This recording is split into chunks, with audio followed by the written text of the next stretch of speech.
Hello everyone, this is Kundan Kumar. Welcome to learners. अगर आप भी सीआईबी एग्जाम की प्रिपरेशन कर रहे हो तो हमारे पास एबीएम सब्जेक्ट का फुल कोर्स अवेलेबल है। इसके अंदर हम आपको प्रोवाइड कर क्वेश्चन जो हिंदी और इंग्लिश के मिक्स में अवेलेबल होते हैं। इसी के साथ हम आपको प्रोवाइड करते हैं जिनकी हेल्प से आप इजिली रिवीजन कर सकते हो। ये जो हमारी लाइव क्लासेस होती हैं वो आपको रिकॉर्डेड फॉर्म में भी मिल जाए। तो अगर आप वे में एबीएम सब्जेक्ट की प्रिपरेशन करना चाहते हो तो फटाफट से पूर्ण कर लीजिए। हमारे जो कोर्सेज हैं वो इजिली एक्सेसिबल है। अगर आप एक एंड्रॉइड यूजर हो तो IIBF learning centre application download कर लीजिए गूगल प्ले स्टोर से। और अगर आप एक iOS यूजर हो तो माई इंस्टीट्यूट ऐप डाउनलोड कर लीजिए ऐप स्टोर पे। आपको ऑर्गेनाइजेशन कोड यूज करनी इजी गेट। फटाफट से इन एप्लीकेशन को डाउनलोड कर लीजिए और हमारे रोल कर लीजिए। और अगर आप अभी हमारे रोल करते हो तो आपको 82% का ऑफ मिल रहा है पे, जिसके लिए आपको कूपन कोड यूज कर फटाफट से इसको यूज करके हमारे रोल कर लीजिए। और हमारे टेलीग्राम चैनल को भी जरूर ज्वाइन कर लीजिए। एग्जाम से रिलेटेड, क्लासेस से रिलेटेड जितने भी इंपॉर्टेंट अपडेट्स हैं वो डालते रहते हैं। और अगर आपको भी किसी भी तरह की क्वेरी आती है तो आप कर सकते हो। तो फटाफट से हमारे टेलीग्राम चैनल को ज्वाइन कर दीजिए ताकि कोई इंपॉर्टेंट अपडेट आपसे मिस ना हो जाए। इसका लिंक आपको वीडियो के डिस्क्रिप्शन बॉक्स में मिल जाए। शुरू करते हैं आज का टॉपिक। तो आज इस लेक्चर में हम लोग वर्किंग कैपिटल फाइनेंस के बारे में पढ़ने वाले हैं और इससे रिलेटेड इंपॉर्टेंट क्वेश्चंस को डिटेल में डिस्कस करने वाले हैं। तो फटाफट से इस सेशन को शेयर कर दीजिए अपने फ्रेंड के लिए के साथ ताकि वो भी इस सेशन का बेनिफिट ले। शुरू करते हैं। तो सबसे पहले हम वर्किंग कैपिटल का मतलब कि वर्किंग कैपिटल बेसिकली ठीक है। तो यहाँ पर देखो, एक कंपनी के पास जो भी फंड्स होते हैं, जो भी कैपिटल होता है, उसको हमेशा वो दो पार्ट्स में डिवाइड। कंपनी फंड्स का एक हिस्सा रखती है लॉन्ग टर्म एसेट्स को परचेज करने के लिए, जिसका यूज करके वो अपनी बिजनेस एक्टिविटीज को परफॉर्म, जैसे एग्जांपल के लिए मशीनरी को परचेज करने के लिए, बिल्डिंग को परचेज करने के लिए, फर्नीचर को। फंड्स का एक हिस्सा कंपनी रखती है अपनी डे टू डे बेसिस पे, वो जो ऑपरेशंस परफॉर्म करती है, एक्टिविटीज परफॉर्म करती है उसको के लिए।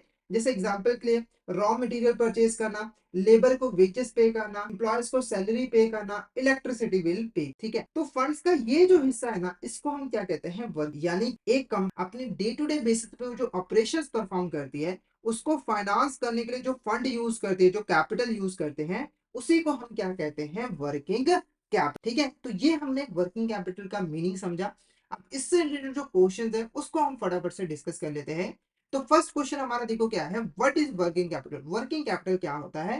तो ऑप्शन ए कह रहा है the amount of money A company invest in long. तो वर्किंग कैपिटल वो पैसा होता है जो कि कंपनी अपने लॉन्ग टर्म एसेट्स में है, या फिर total asset of a company minus total liabilities. तो जब हम टोटल एसेट्स में से टोटल लाइबिलिटीज को माइनस कर देते हैं, जो बाकी का पार्ट होता है वो हमारा वर्किंग कैपिटल होता है। या फिर the capital required to finance a company's day to day operation. तो वर्किंग कैपिटल वो कैपिटल होती है जो कि कंपनी को चाहिए होती है अपने डे टू डे ऑपरेशंस को फाइनेंस करने के लिए, या फिर the fund raised by company through the issuance of share. इसका जो आंसर रहेगा वो ऑप्शन सी रहेगा। Option C is a correct answer. Next question देखो हमारा, which of the following is not a fact that affects the working capital requirement of a company. इसमें से ऐसा कौन सा फैक्टर है जिसके ऊपर वर्किंग कैपिटल रिक्वायरमेंट डिपेंड नहीं? ऑप्शन है बिजनेस टाइप, बिजनेस साइज और operational efficiency. None of the above is correct. क्यों है? क्योंकि तीनों इंपॉर्टेंट फैक्टर्स हैं जो कि डिटरमाइन कर किसी कंपनी को कितनी वर्किंग कैपिटल की रिक्वायर। ठीक है,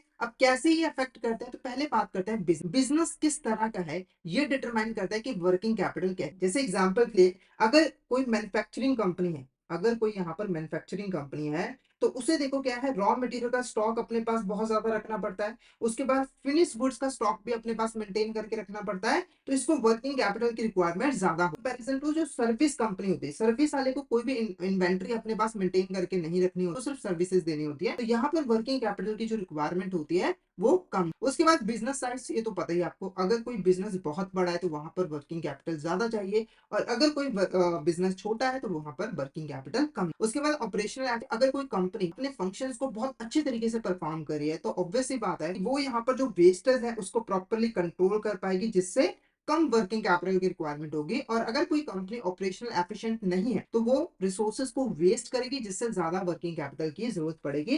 तो ये सारे के सारे जो फैक्टर है वो डिटरमाइन करेंगे कि किसी कंपनी को कितनी वर्किंग कैपिटल की रिक्वायरमेंट होती है। तो option D, none of the above is the correct. Next question देखो, the normal operation of a business enterprise consist of actions like purchase of raw material, processing conversion of raw material into finished goods, selling these goods on cash on credit basis, receive cash on sales or end of credit period, and again raw material purchase. This is called। तो पहले question को समझो, question क्या कह रहा है।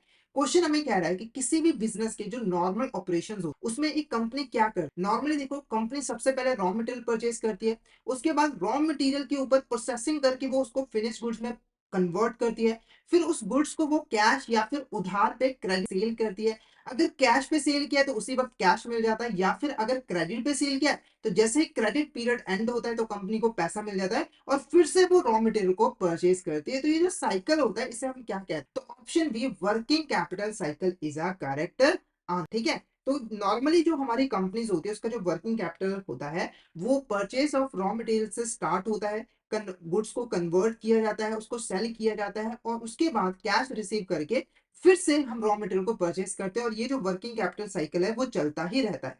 तो ये जो वर्किंग कैपिटल है वो रॉ मटेरियल की परचेज से लेकर जब हम उसको कैश में कन्वर्ट कर लेते हैं तब यहाँ पर खत्म हो जाता है। ठीक है, तो इस साइकिल को हम क्या कहते हैं, वर्किंग कैपिटल साइकिल। बात करते हैं factors can contribute to determine working capital cycle. तो एक कंपनी एक बिजनेस का वर्किंग कैपिटल साइकिल कैसा होगा उसको कौन से फैक्टर्स यहाँ पर डिटरमाइन, ठीक है, इंपॉर्टेंट फैक्टर है। सबसे पहला फैक्टर है the stock of raw material required to be है। ठीक है, जब भी कोई कंपनी कोई प्रोडक्ट बनाना चाहती है तो उसके लिए उसको क्या करना पड़ता है, रॉ मटेरियल परचेज करना पड़ता है। जैसे अगर मैं एग्जांपल दूं तो एक कंपनी फर्नीचर बनाती है तो फर्नीचर बनाने के लिए पहले उसको क्या चाहिए, लकड़ी चाहिए, और उसे रॉ मटेरियल का ना एक स्टॉक भी अपने पास होल्ड करके रखना पड़ता है ताकि उसके फंक्शंस रुके ना, वो कंटिन्यूअसली चलता रहे। ठीक है, तो अगर यहाँ पर जो रॉ मटेरियल का स्टॉक है वो कंपनी कोई जो है वो ज्यादा अपने पास रखती है, जैसे ए कंपनी है बी कंपनी है, ए कंपनी रॉ मटेरियल का जो स्टॉक है वो यहाँ पर 100 यूनिट्स रखती है और बी जो है वो 1000 यूनिट्स रखती है, तो ऑब्वियस ही बात है इसका जो वर्किंग कैपिटल साइकिल होगा वो ज्यादा होगा क्योंकि इसको फिनिश गुड में बनाकर उसको सेल करने में काफी टाइम लगेगा और 100 यूनिट्स को बनाकर सेल करने में कम टाइम लगेगा, तो इसका वर्किंग कैपिटल साइकिल ज्यादा होगा और इसका कम होगा। ठीक है, उसके बाद जो नेक्स्ट फैक्टर है वो है वर्किंग वर्किंग प्रोसेस का, कि ऐसे गुड्स जो कि अभी फिनिश गुड में कन्वर्ट नहीं हुई है, मतलब कि आधी अधूरी बनी है, पूरी कंप्लीट नहीं। नॉर्मली रॉ मटेरियल से हम फिनिश गुड कितनी जल्दी बना लेते हैं वो डिपेंड करता है कि हमारी मैन्युफैक्चरिंग प्रोसेस क्या है। अगर मैन्युफैक्चरिंग प्रोसेस लॉन्गर है तो इसका मतलब क्या है कि हम रॉ मटेरियल से फिनिश गुड में कन्वर्ट करने में काफी टाइम लग जाएगा, जिससे वर्किंग साइकिल जो है वो इंक्रीज हो जाएगा, लंबा होगा। और अगर मैन्युफैक्चरिंग प्रोसेस ऐसी है कि हम जल्दी से रॉ मटेरियल को फिनिश गुड में कन्वर्ट कर लेते हैं तो हमारा जो वर्किंग कैपिटल साइकिल है वो क्या होगा, छोटा होगा। तो जो हमारा रॉ मटेरियल है वो कितनी देर तक वर्क इन प्रोग्रेस में रहता है वो भी डिटरमाइन करेगा कि वर्किंग कैपिटल साइकिल कितना लंबा होगा।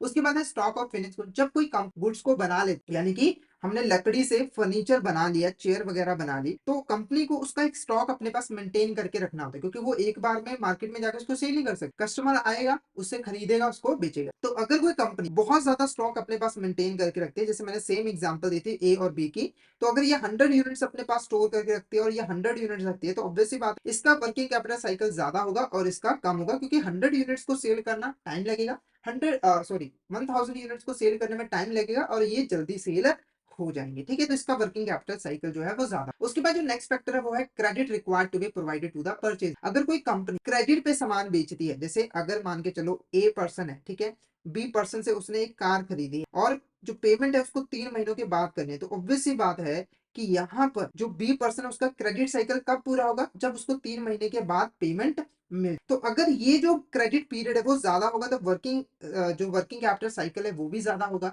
अगर ये पीरियड कम होगा तो वर्किंग कैपिटल साइकिल छोटा होगा। तो हमने कितना टाइम दिया है, हमने उधार पे सामान बेचा है तो सामने वाले पर्सन को हमने कितना टाइम दिया है उसके ऊपर भी डिपेंड करता है कि हमारा वर्किंग साइकिल कितना बड़ा या कितना छोटा होगा। ठीक है, नेक्स्ट बात करते हैं sources of finance for working capital. अब एक कंपनी को वर्किंग कैपिटल चाहिए अपने डे टू डे बेसिस पे जो ऑपरेशंस परफॉर्म करे उसको फाइनेंस करने के लिए। अब कंपनी को वर्किंग कैपिटल कहाँ कहाँ से मिल सकता है, कौन कौन से सोर्सेस है, वो ये क्वेश्चन पूछ रहा है। पहला देखो internal working capital fund, advance by finance accruals और क्रेडिट। तो इसका जो आंसर है option D is a correct answer. ये सारे के सारे सोर्सेस है जहां से कंपनी को वर्किंग कैपिटल मिल। ठीक है, तो एक एक करके इनके बारे में डिस्कस करते हैं। तो पहला सोर्स है इंटरनल वर्किंग कैपिटल फंड। तो ये जो पैसा है वो कंपनी खुद से लिया। अब देखो एक XYZ कंपनी है, ठीक है, वो यहाँ पर क्या करती है, प्रॉफिट कमाया 50,000, ठीक है, उसमें से उसने क्या किया 20,000 रुपए वर्किंग कैपिटल के लिए रख। तो ये जो फंड है, ये जो हमारा वर्किंग कैपिटल का हिस्सा है, सोर्स है, इसको हम क्या कहते हैं, इंटरनल वर्किंग कैपिटल फंड, जो कि कंपनी खुद से अरेंज करती है, बाहर से नहीं लेती, खुद से अरेंज करती है। उसके बाद है एडवांस बाय फाइनेंशियल, जब इसको पैसे की और जरूरत पड़ी तो ये किसी फाइनेंशियल इंस्टीट्यूशन के पास जा सकती है लोन लेने के लिए, जैसे बैंक हो गया, नॉन बैंकिंग फाइनेंशियल कंपनी होगी। तो यहाँ से जो लोन लिया जाता है वो हमारा एडवांस बाय फाइनेंशियल कहलाता है। उसके बाद है अक्रूवल्स। अक्रूवल्स क्या होते हैं? अक्रूवल्स ऐसे एक्सपेंस होते हैं जो कि ड्यू हो चुके हैं पर अभी तक कंपनी ने उसकी पेमेंट नहीं की। जैसे एग्जांपल के मान के चलो, XYZ कंपनी है, ठीक है, इसके अंडर 100 एम्प्लॉयज काम करते हैं, ठीक है, और 2 महीने हो चुके हैं, 2 महीने हो चुके हैं और इसकी सैलरी अभी तक कंपनी ने पे नहीं किया। तो मान के चलो इसकी 1 मंथ की जो सैलरी होती है वो 20 लाख रुपए होती है, तो 2 महीने को कितनी होगी? 40। तो ये जो 40 लाख है ये क्या है? अक्रूवल है। अब देखो कंपनी ने ये 40 लाख रुपए इन एम्प्लॉयज को पे करने थे सैलरी के फॉर्म में, पर क्योंकि इसने ये सैलरी में पे नहीं किया है तो ये इसको किसी और फंक्शन के लिए यूज कर सकती है, यानी कि ये पैसा वर्किंग कैपिटल में इंक्लूड किया जा सकता है, इसको किसी और काम के लिए यूज किया जा सकता है। तो ये भी हमारा सोर्स होता है जहां से वर्किंग कैपिटल जनरेट होती है। नेक्स्ट है ट्रेड क्रेडिट। ट्रेड क्रेडिट के अंदर क्या होता है कि जो सप्लायर्स हैं जिनसे हम सामान खरीदते हैं उन्होंने हमें उधार पे सामान दे दिया। जैसे एग्जांपल में ए कंपनी है, बी कंपनी है, ठीक है, तो ए कंपनी को रॉ मटेरियल चाहिए होता है तो बी कंपनी 50 लाख रुपए का रॉ मटेरियल परचेज किया। अब देखो क्या हुआ कि इसने रॉ मटेरियल परचेज किया, 50 लाख की इसको पेमेंट बी को करनी थी, पर इसने क्या किया, 3 महीनों का टाइम पीरियड दे दिया, यानी कि एक तरीके से 3 महीने का इसने लोन ही इसको दे दिया। अब ये 50 लाख रुपए इसे पे करने की जरूरत नहीं है, ये इसको वर्किंग कैपिटल के लिए यूज कर सकता है, अपने जो other day to day operation है उसको फाइनेंस करने के लिए यूज कर सकता है। तो ये भी हमारा वर्किंग कैपिटल का सोर्स होता है जिसको फाइनेंस मिल जाता है, क्योंकि इस पर्सन ने एक तरीके से क्या किया, 3 महीने के लिए 50 लाख का लोन इसको यहाँ पर दे, ठीक है। तो ये सारे हमारे सोर्सेस है जहां से कंपनी को वर्किंग कैपिटल मिल सकती है। नेक्स्ट क्वेश्चन देखो, for a banker providing working capital finance, which ratio play a crucial role in assessment, sanctioning decision and monitoring। ठीक है, अब इस क्वेश्चन का पहले मतलब समझा दूं आपको। जब कोई पर्सन, जब कोई कंपनी किसी बैंक के पास वर्किंग कैपिटल के लिए लोन लेने जाती है तो जो बैंक है वो सबसे पहले असेस करती है। क्या करती है? असेस करती है कि ये जो कंपनी लोन लेने के लिए आई है इसको एक्चुअली में कितना पैसा वर्किंग कैपिटल के लिए चाहिए हो। तो असेसमेंट करने के लिए हमारी जो बैंक्स होती है वो यहाँ पर कुछ रेशोज का यूज करती है जो कि उसको हेल्प करती है वर्किंग कैपिटल रिक्वायरमेंट को असेस करने में और सैंक्शनिंग डिसीजन लेने में भी हेल्प करती है और मॉनिटर करने में भी हेल्प करती है। तो इसका जो आंसर रहेगा ना वो current ratio is a correct answer. ऐसा क्यों हुआ? क्योंकि देखो जो हमारी वर्किंग कैपिटल होते हैं उसके दो इंपॉर्टेंट कंपोनेंट होते हैं, एक होता है करंट एसेट्स और एक होता है करंट लायबिलिटी। इसके बारे में हमने पिछले लेक्चर में अच्छे से पढ़ा। तो जो करंट रेशियो होती है इसको हम कैलकुलेट करते हैं current asset divided by current liability. तो जब करंट रेशियोज को बैंक कैलकुलेट करता है तो उसे कंपनी के करंट एसेट्स और करंट लायबिलिटी के बारे में इंफॉर्मेशन मिल जाती है, जिसके बेस पर वो प्रॉपर्ली एसेस कर पाता है कि कंपनी को कितनी वर्किंग कैपिटल की रिक्वायरमेंट है। जैसे एग्जांपल के लिए मैं आपको यहाँ पर बताऊं, मान के चलो कंपनी की 50,000 की करंट एसेट्स है, 40,000 की करंट लायबिलिटीज है और माइनस किया तो ये डिफरेंस आया 10,000 रुपए। तो ये क्या है? एक्चुअली में वो पैसा है जो कि कंपनी को चाहिए अपने डे टू डे ऑपरेशन को परफॉर्म करने के लिए, क्योंकि 40,000 रुपए तो उसको करंट लायबिलिटी वालों से मिल चुका है, ठीक है। तो 10,000 रुपए बैंक इसको दे देगी, यहाँ पर हमारी बिजनेस को पैसा दे देगी। नेक्स्ट क्वेश्चन देखो, which of this is a method used by banks for assessment of working capital for an organisation. जब एक बैंक किसी कंपनी को वर्किंग कैपिटल लोन देना चाहती है तो जब वो वर्किंग कैपिटल रिक्वायरमेंट को असेस करती है तो ये जो असेसमेंट है इसको करने के लिए बैंक कौन कौन से मेथड्स को यूज करती है? पहला, holding norms based method, cash budget method, turnover method of assessment. जो हमारा आंसर रहेगा वो ऑप्शन डी रहेगा, all of the above is the correct answer. ये सारे के सारे मेथड एक बैंक यूज करता है वर्किंग कैपिटल की रिक्वायरमेंट को असेस करने के लिए, ये जानने के लिए कि जो ऑर्गेनाइजेशन लोन लेने आई है बैंक के पास उसको एक्चुअली में कितनी वर्किंग कैपिटल की जरूरत, ठीक है। अब ये कैसे काम करते हैं इसको हम अगले क्वेश्चंस की हेल्प से समझेंगे, ठीक है। नेक्स्ट क्वेश्चन देखो क्या है, what does the working capital gap represent. Working capital gap क्या? ऑप्शन है difference between total current assets minus and total current liability, यानी कि जब हम टोटल करंट एसेट्स में से टोटल करंट लायबिलिटी को माइनस करते हैं तो जो डिफरेंस होता है वो हमारा वर्किंग कैपिटल गैप कहलाता है। या फिर difference between bank finance and enterprise contribution, तो बैंक ने जितना लोन दिया है और एंटरप्राइज ने खुद से जितना कंट्रीब्यूशन किया उसका जो डिफरेंस होता है वो होता है। या फिर difference between fix asset and current assets, fix asset और करंट एसेट में जो डिफरेंस है, या फिर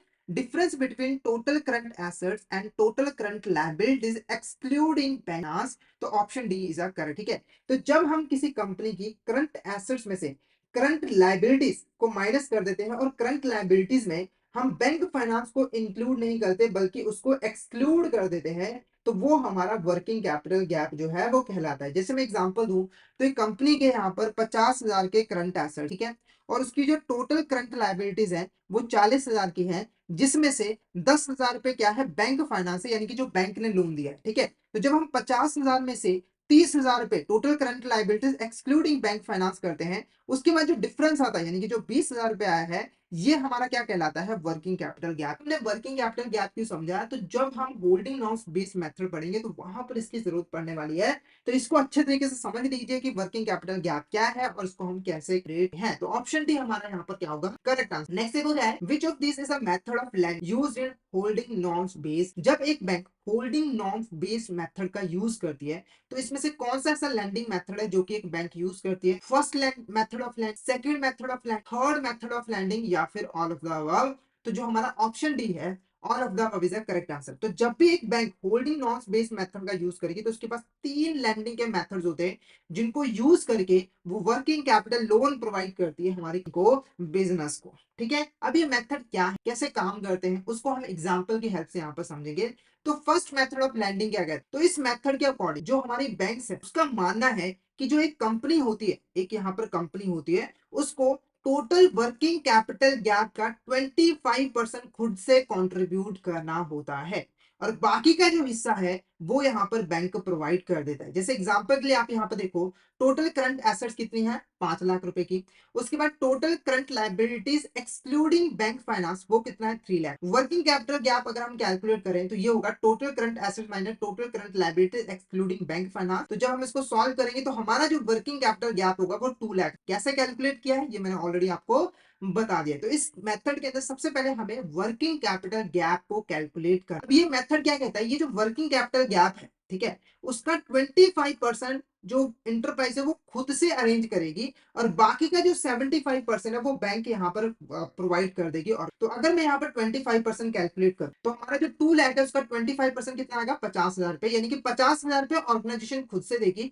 और जो बैंक फाइनेंस है यानी कि जो बैंक लोन प्रोवाइड करेगा वो 2 लाख माइनस 50,000 यानी कि 1,50,000। तो सिंपल सा मेथड है, आपको वर्किंग कैपिटल गैप कैलकुलेट करना है, उसका 25% अरेंज करेगी ऑर्गेनाइजेशन खुद से और बाकी का 75% बैंक दे। उसके बाद है सेकंड मेथड ऑफ लैंड। तो सेकंड मेथड ऑफ लैंडिंग हमें क्या कहता है कि एक कंपनी की जो टोटल करंट एसेट्स हैं उसका 25% जो है वो हमारी जो कंपनी है उसको खुद से अरेंज करना। अब इसका क्या मतलब हुआ, तो इस मेथड के अंदर आपको वर्किंग कैपिटल गैप कैलकुलेट करने की जरूरत नहीं है, बल्कि आपको सबसे पहले अपने टोटल करंट एसेट्स कैलकुलेट करने की जरूरत है कि टोटल करंट एसेट्स कितनी है, और टोटल करंट एसेट का 25% जितना होगा वो यहाँ पर हमारा जो ऑर्गेनाइजेशन है वो खुद से अरेंज करेगा वर्किंग कैपिटल के, ठीक है। और वर्किंग कैपिटल गैप का जो बाकी का हिस्सा है वो यहाँ पर बैंक ऑफ फाइनेंस कर देगा। अब इसको एक एग्जांपल के साथ यहाँ पर मैं समझाना चाहूंगा, क्योंकि एग्जांपल से और बेहतर से समझ। टोटल करंट एसेट्स 5 लाख के, total current liabilities excluding bank finance वो कितनी है, 3 लाख। वर्किंग कैपिटल गैप अगर हम कैलकुलेट करें तो वो कितना है, 2 लाख रुपए, यानी कि ऑर्गेनाइजेशन को 2 लाख रुपए की जरूरत है। ये मेथड कहता है कि टोटल करंट एसेट्स का 25% जो ऑर्गेनाइजेशन है वो खुद से कॉन्ट्रीब्यूट करेगी। तो 5 लाख का 25% कितना आ जाएगा यहाँ पर, 1,25,000 रुपए, यानी कि 2 लाख का 1,25,000 रुपए ऑर्गेनाइजेशन खुद से अरेंज करेंगे, और बाकी का जो 25,000 है वो बैंक लोन के फॉर्म में दे देंगे। आपको वर्किंग कैपिटल यहां पर भी कैलकुलेट करना होगा ताकि आप जान सको कि टोटल पैसा कंपनी को कितना चाहिए होता है। तो दोनों मेथड में डिफरेंस क्या होगा, पहले वाले में था कि वर्किंग कैपिटल का 25%, पर इस वाले मेथड में टोटल करंट एसेट का 25% ऑर्गेनाइजेशन को खुद से अरेंज करना। उसके बाद है थर्ड मेथड ऑफ लैंडिंग। जो थर्ड मेथड ऑफ लैंडिंग है वो क्या करता है, जो करंट एसेट्स होती है ऑर्गेनाइजेशन को उसको दो पार्ट्स में डिवाइड, एक होती है कोर और एक होती है नॉर्मल एसेट। कोर एसेट का मतलब जो बहुत ज्यादा इंपॉर्टेंट है। तो इस मेथड के अकॉर्डिंग एक कंपनी को अपनी जो कोर एसेट्स है उसके 100% के इक्वल फंड्स अरेंज करना होगा वर्किंग कैपिटल, और बाकी की जो करंट एसेट्स है रिमेनिंग उसका 25% अरेंज करना होगा, और बाकी का जो पैसा है वो यहाँ पर बैंक फाइनेंस कर देगा। तो सबसे पहले हम क्या करें, यहाँ पर वर्किंग कैपिटल गैप कैलकुलेट करेंगे। तो वो हमारा कितना आ गया, 3 लाख रुपए। कैसे आया, टोटल करंट एसेट कितने हैं, 5 लाख की, जिसमें से कोर एसेट्स है 1 लाख रुपए की, और जो टोटल करंट लायबिलिटीज है वो हमारी कितनी है यहाँ पर 3 लाख रुपए की, तो यहाँ पर थोड़ी सी मिस्टेक, यहाँ पर 3 लाख नहीं, यहाँ पर हमारा 2 लाख, ठीक है। तो जो टोटल वर्किंग कैपिटल गैप है वो हमारा 2 लाख रुपीज है, करने को वर्किंग कैपिटल के फॉर्म में 2 लाख रुपीज। अब ये जो मेथड है वो कह रहा है कि जो कोर एसेट्स है उसका 100% और से अरेंज, ठीक है। तो 100% हमारे यहाँ पर 100% कितना है, 1 लाख रुपीज, यानी कि पहले 1 लाख यहाँ पर कॉन्ट्रीब्यूट करना पड़ेगा। उसके बाद जो इंटरप्राइज का कॉन्ट्रीब्यूशन है वो कितना है हमारा, 2 लाख रुपीज का टोटल, क्योंकि 25% उसको बाकी एसेट्स का कंट्रीब्यूट करना पड़ेगा। तो यहाँ पर इसको 2 लाख रुपए यहाँ पर सेट कर, सारा क्वेश्चन उसके बेस पे ही सेट किया हुआ है, ठीक है। तो यहाँ पर हमारा 3 लाख रुपए ही है, ये हमारा 3 ही है, ठीक है। नहीं तो जीरो आ जाएगा, तो उसको कोई फायदा नहीं, पर समझने का मोटिव, ठीक है। तो इसको थोड़ा सा यहाँ पर करेक्ट कर लीजिएगा, कंफ्यूजन के लिए माफी चाहूंगा। तो हमारा जो वर्किंग कैपिटल गैप है वो 3 लाख रुपए है, और मेथड कह रहा था कि जो कोर एसेट्स है उसका 100%, कोर एसेट्स कितनी है, 1 लाख की, यानी कि 1 लाख रुपए तो इंटरप्राइज को चाहिए ही चाहिए वर्किंग कैपिटल के लिए, वो खुद से अरेंज करेगी। उसके बाद जो बाकी की रिमेनिंग एसेट है वो कितनी है, 4 लाख रुपीज है। इसका 25% कितना है, 1 लाख रुपीज, यानी कि इंटरप्राइज को टोटल 2 लाख रुपीज जो है वो अरेंज करना पड़ेगा। 3 लाख में से बाकी का जो 1 लाख रुपए है वो बैंक यहाँ पर लोन में दे देगा, ठीक है। तो ये हमारे 3 मेथड थे जो कि होल्डिंग नॉर्म्स मेथड के अंदर ये जा। नेक्स्ट क्वेश्चन हमारा कैश बजट मेथड के साथ रिलेटेड है। तो ये क्वेश्चन क्या कह रहा है, cash budget method involves analysing and evaluating the cash inflows and outflows of a business to determine its working capital. तो जो हमारा कैश बजट मेथड होता है, इसके अंदर एक बैंक जो हमारा बिजनेस है, जो कंपनी है, उसके कैश इनफ्लो और कैश आउटफ्लो को कंसीडर करती है वर्किंग कैपिटल नीड्स को डिटरमाइन करने के लिए, यानी कि कंपनी के अंदर कितना कैश आ रहा है, कितना कैश जा रहा है, उसके बेस पे डिटरमाइन किया जाएगा कि कंपनी को वर्किंग कैपिटल की जरूरत और है, कितनी फंड्स की जरूरत है working capital. Under this method what will be the level of total working capital finance to be provided to the borrower by the bank. तो इस मेथड के अंदर जो बैंक है वो कितना फाइनेंस वर्किंग कैपिटल के फॉर्म में प्रोवाइड करेगा बोरोवर को। ऑप्शन है net profit, total asset, cash deficit या फिर सरप्लस। तो option C is a correct answer. तो एक ऑर्गेनाइजेशन का जितना भी कैश डेफिसिट होगा उसके इक्वल फंड प्रोवाइड कर देगा एक बैंक। जैसे एग्जांपल के मान के चलो, एक पर्टिकुलर टाइम पर जो हमारी कंपनी XYZ लिमिटेड का उसके जो कैश आउटफ्लो है, यानी कि जो कैश जाता है उसके बिजनेस से बाहर जाता है, उसको पेमेंट वगैरह जो करनी होती है, वो है 50,000, और जो कैश इनफ्लो है, जो उसके पास पैसा आता है, वो है 40,000, ठीक है। तो अब ये जो डिफरेंस है, ये जो कैश डिफरेंस है 10,000 रुपए, ये यहाँ पर बैंक प्रोवाइड कर देगा वर्किंग कैपिटल लोन के फॉर्म, क्योंकि 50,000 उसको पेमेंट करनी पड़ती है, 40,000 रुपए उसके पास आ पाता है, ठीक है। तो 10,000 रुपए से और चाहिए, तो ये हमारा बैंक उसको प्रोवाइड कर देगा। तो ये हमारा क्या है यहाँ पर, कैश बजट मेथड। तो भी जो भी कैश डेफिसिट है कंपनी का, उसके इक्वल लोन प्रोवाइड कर देगा हमारा बैंक। नेक्स्ट क्वेश्चन देखो, what does the turnover method of assessment assume regarding the gross working capital requirement। तो जो हमारा टर्नओवर मेथड है वो क्या अज्यूम करता है एक कंपनी के ग्रॉस वर्किंग कैपिटल रिक्वायरमेंट के बारे में, ठीक है। तो सबसे पहले ग्रॉस वर्किंग कैपिटल का यहाँ पर मतलब समझा दो। ग्रॉस वर्किंग कैपिटल का मतलब है करंट है, एक कंपनी की जितनी भी करंट एसेट्स होती हैं उसको हम ग्रॉस वर्किंग कैपिटल कहते हैं, ठीक है। अब ये जो मेथड है वो मानता है कि एक कंपनी की जितना भी टर्नओवर होता है, कंपनी का जितना भी टर्नओवर होता है, उसके 20%, 25% के इक्वल जो है कंपनी को ग्रॉस वर्किंग कैपिटल की रिक्वायरमेंट होती है, ठीक है। अगर टर्नओवर 100 रुपए है तो 25 हमारा क्या होगा, ग्रॉस वर्किंग कैपिटल होगा, जो कि कंपनी को चाहिए होगा अपने डे टू डे बेसिस पे एक्टिविटीज को परफॉर्म, ठीक है। तो जो पहली स्टेटमेंट है वो बिल्कुल करेक्ट है कि turnover method assumes that an enterprise need 25% of its annual turnover as a gross working capital, यानी कि जो कंपनी के एनुअल टर्नओवर है उसके 25% के इक्वल उसे ग्रॉस वर्किंग कैपिटल की रिक्वायरमेंट। नेक्स्ट स्टेटमेंट क्या कह रही है, out of the 25% gross working capital requirement 20% is provided by bank, यानी जो 25% की रिक्वायरमेंट है उसमें से 20% जो है वो बैंक प्रोवाइड करता है। तो ये भी स्टेटमेंट बिल्कुल करेक्ट है। उसके बाद remaining 5% is brought margin by enterprise, जो बाकी का 5% है वो इंटरप्राइज खुद से अरेंज करते हैं। जैसे एग्जांपल दूं तो अगर 100 एनुअल टर्नओवर है तो 25 ग्रॉस वर्किंग कैपिटल चाहिए, तो इसमें से 20% यानी कि जो इसमें से जो 20% है यानी कि 20 रुपीज है वो बैंक दे देगा, और बाकी के जो 5 है वो यहाँ पर एंटरप्राइज खुद से अरेंज करेगी। तो ये हमारा क्या था, थर्ड मेथड था वर्किंग कैपिटल रिक्वायरमेंट को कैलकुलेट करने का, टर्नओवर मेथड। ठीक है, तो ऑल ऑफ द अबव हमारे यहाँ पर क्या है, करेक्ट आंसर। ये सभी के सभी स्टेटमेंट बिल्कुल करेक्ट है, इनको अज्यूम किया जाता है टर्नओवर मेथड के अंदर। नेक्स्ट अब बात करते हैं comparison of three methods of assessment, इनका हम थोड़ा सा कंपैरिजन करते हैं। तो सबसे पहले बात करते हैं होल्डिंग नॉर्म्स मेथड की। जो होल्डिंग नॉर्म्स मेथड है, इसका यूज वहां पे किया जाता है जहां पर जो कंपनी के ऑपरेशंस होते हैं वो यूनिफॉर्म होते हैं, यानी कि वहां पर ज्यादा फ्लक्चुएशन देखने को नहीं मिलती है, नॉर्मल पेस के साथ जो है ऑपरेशंस को परफॉर्म किया जाता है। उसके बाद जो कैश बजट मेथड है उसका यूज वहां पे किया जाता है जहां पर फ्लक्चुएशन बहुत ज्यादा होता है, यानी कि जो कंपनी के ऑपरेशंस है वो कभी बहुत ज्यादा बढ़ जाते हैं, कभी बहुत ज्यादा कम हो जाते हैं, कभी वर्किंग कैपिटल बहुत ज्यादा चाहिए होती है, कभी वर्किंग कैपिटल बहुत कम चाहिए होती है। तो वहां पर कैश बजट मेथड सही रहता है। मेथड वहां पे अच्छा रहता है जहां पर स्मॉल एंटरप्राइजेस होती हैं जिनकी फाइनेंशियल रिकॉर्ड्स प्रॉपर्ली मेंटेन नहीं होते। जैसे स्मॉल एंटरप्राइजेस होते हैं उनको थोड़ी सी छूट मिल जाती है कि वो उनको फाइनेंशियल स्टेटमेंट ज्यादा डिटेल फॉर्म में बनाने की जरूरत नहीं होती, तो वहां पर जो बैंक्स होती है वो टर्नओवर मेथड का यूज जो है वो कर है। तो तीनों मेथड कहाँ कहाँ बेनिफिशियल रहेंगे उसके बारे में हमने यहाँ पर डिस्कस कर लिया। नेक्स्ट क्वेश्चन देखो, according to RBI guideline banks are advised to grant working capital credit limit to micro small medium enterprises computed on the basis of minimum or 20% of estimated annual turnover was credit limit usual case is up to। ठीक है, पहले question को समझो। Question क्या रहा है कि RBI ने क्लियरली हमारे जो बैंक उनको गाइडलाइन दी है कि जब भी आप किसी एमएसएमई की, माइक्रो स्मॉल मीडियम इंटरप्राइजेस की वर्किंग कैपिटल लिमिट को डिसाइड कर रहे होंगे, जब भी आप उसको डिटरमाइन करोगे तो हमेशा उसके एनुअल टर्नओवर के 20% के इक्वल आप लिमिट यहाँ पर डिसाइड करो। यानी कि अगर हमारी एमएसएमई की जो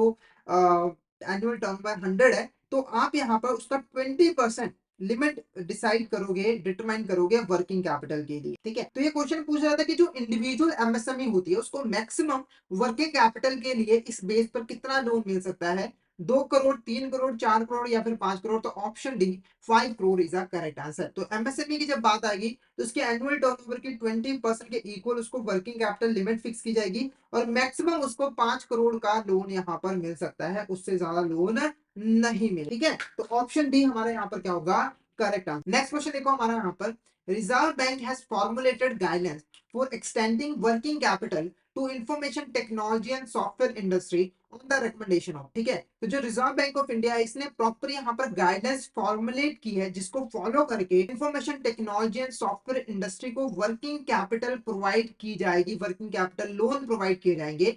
तो ये गाइडलाइन जो है वो किसकी रिकमेंडेशन को मानकर बनाए गए थे।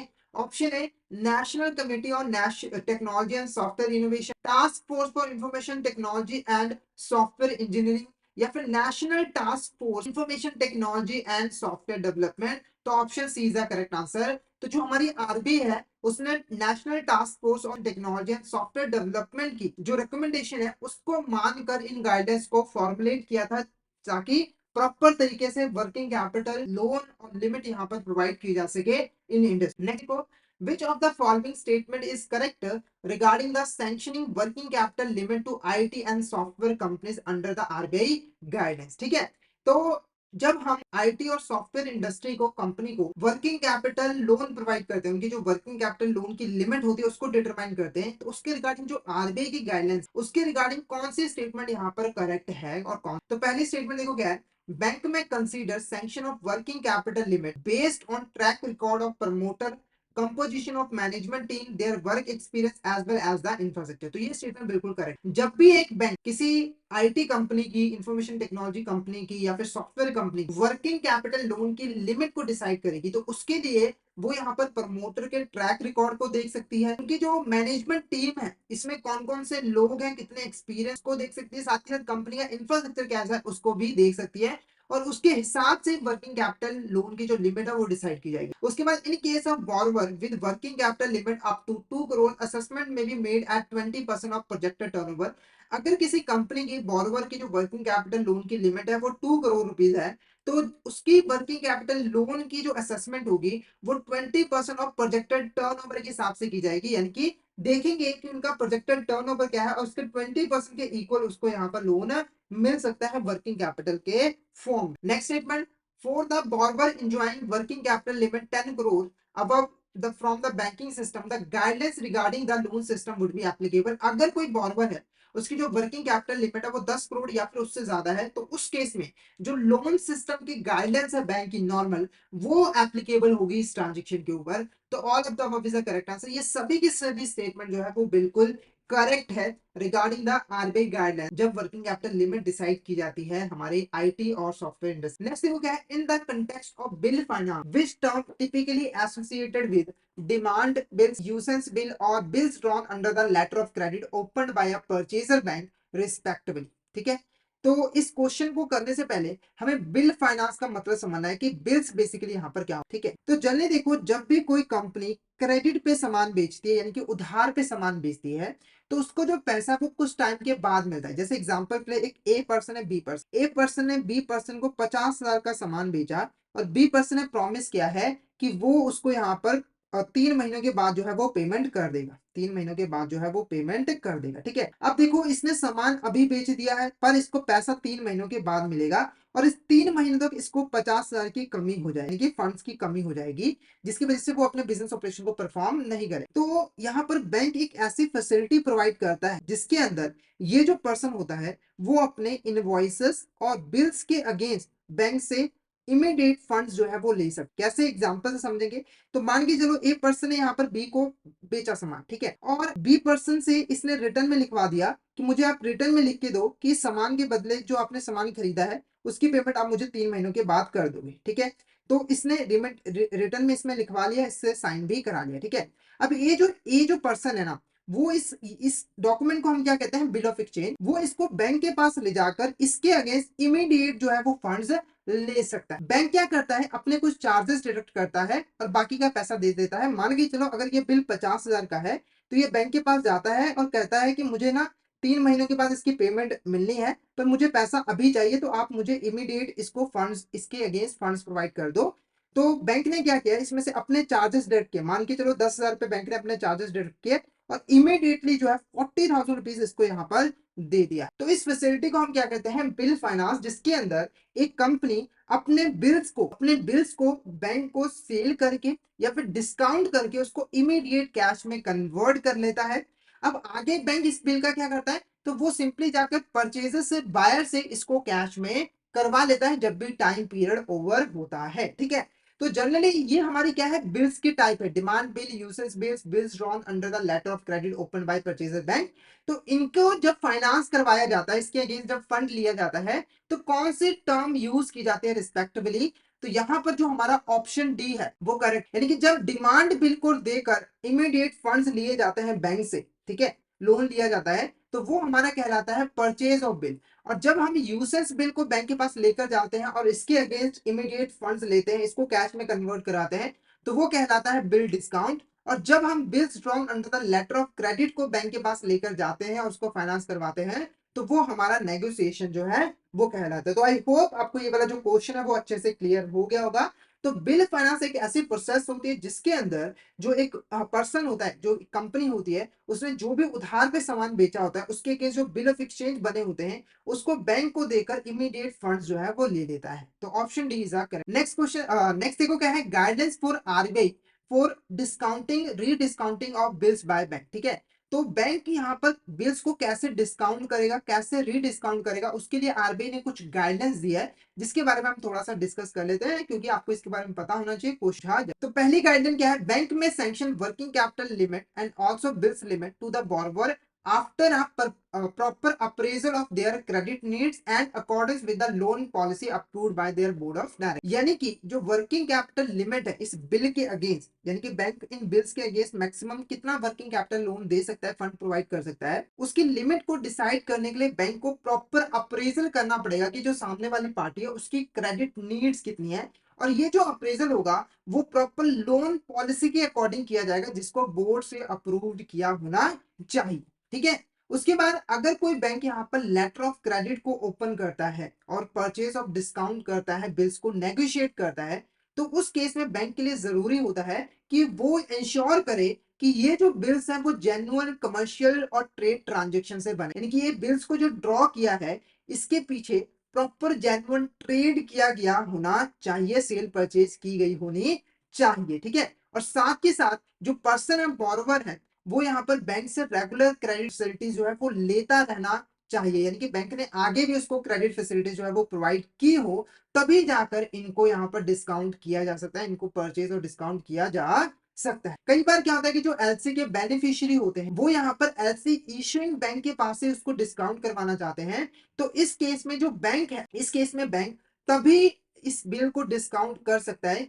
अगर जो बेनिफिशियरी है उसने पहले से बैंक से किसी भी तरह की फंड बेस्ड क्रेडिट फैसिलिटी जो है वो ली हो, तभी उसको ये फैसिलिटी मिलेगी, अदरवाइज नहीं मिलेगी। ठीक है, उसके बाद नेक्स्ट प्रोविजन क्या है कि जो बिल परचेज है, डिस्काउंटेड है, नेगोशिएटेड है, उनको हम एक्सपोजर मानेंगे एलसी इशूइंग बैंक का, नॉट टू द बॉरोवर। इसका क्या मतलब हुआ कि अगर कोई बैंक है जिसने एलसी इशू किया है, ठीक है, और उसके अगेंस्ट एक बिल ड्रॉ किया है और इसको परचेज किया गया, डिस्काउंट किया गया है, तो जो इशूइंग बैंक है ना, एलसी इशूइंग बैंक, उसका ये एक्सपोजर माना जाएगा, यानी कि जो पेमेंट करने की रिस्पॉन्सिबिलिटी होगी हमारे इशूइंग बैंक की होगी, बॉर्बर की नहीं। उसके बाद जो अकोमोडेशन बिल्स है उनको बैंक परचेज या फिर डिस्काउंट नहीं कर सकता, सिर्फ और सिर्फ जो जेन्युइन ट्रेड बिल्स होते हैं, न्यूसेंस बिल होते हैं, उसके अगेंस्ट ही बैंक फाइनेंस प्रोवाइड कर सकता है, उनको परचेज और डिस्काउंट कर सकता है। ठीक है, नेक्स्ट क्या है, अगर बिल जो रीडिस्काउंट है, बिल रीडिस्काउंट है, वो उसको रिस्ट्रिक्ट किया है यूसेस बिल्स के बाद। इसका क्या मतलब हुआ कि जो बैंक है ना वो सिर्फ और सिर्फ यूसेस बिल को ही डिस्काउंट कर सकती है और बाकी बिल्स को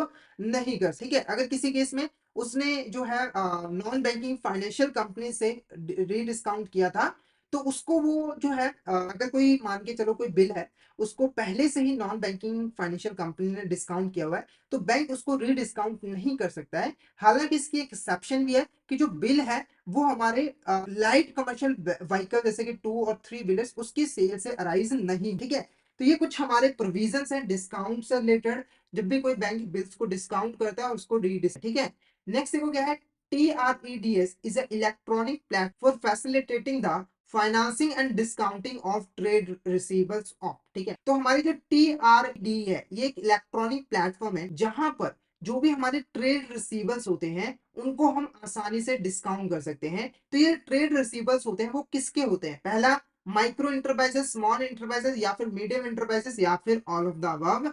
तो all of the above is the correct answer. ठीक है, तो देखो हमारे देश के अंदर जो एमएसएमई सेक्टर है उसका काफी कंट्रीब्यूशन, ये छोटे लेवल पे ऑपरेट करते हैं पर हमारे जीडीपी के अंदर ये काफी कंट्रीब्यूट करते हैं और एम्प्लॉयमेंट जनरेशन भी काफी करते हैं। तो इस चीज को देखते हुए हमारी जो गवर्नमेंट है, ठीक है, उसने इस प्लेटफॉर्म को जो है इंट्रोड्यूस किया ताकि इसकी जो फाइनेंशियल प्रॉब्लम्स होती है उसको सॉल्व किया जाए। जनरली देखो इनको ना फाइनेंस की दिक्कत आती है क्योंकि बैंक तो इसको लोन देते नहीं है जल्दी जल्दी, साथ के साथ जब ये उधार पे सामान देते हैं तो इनको टाइम से पेमेंट नहीं मिल पाती। तो इस चीज को दूर करने के लिए इस प्लेटफॉर्म को लॉन्च किया जहां पर ये जो एमएसएमई सेक्टर है वो अपने जितने भी ट्रेड रिसीवर्स है, यानी कि उन्होंने जो भी उधार में सामान बेचा था उसके इनवॉइसेस के अगेंस्ट, ठीक है, मल्टीपल फाइनेंसर से फंड अरेंज कर सकते हैं।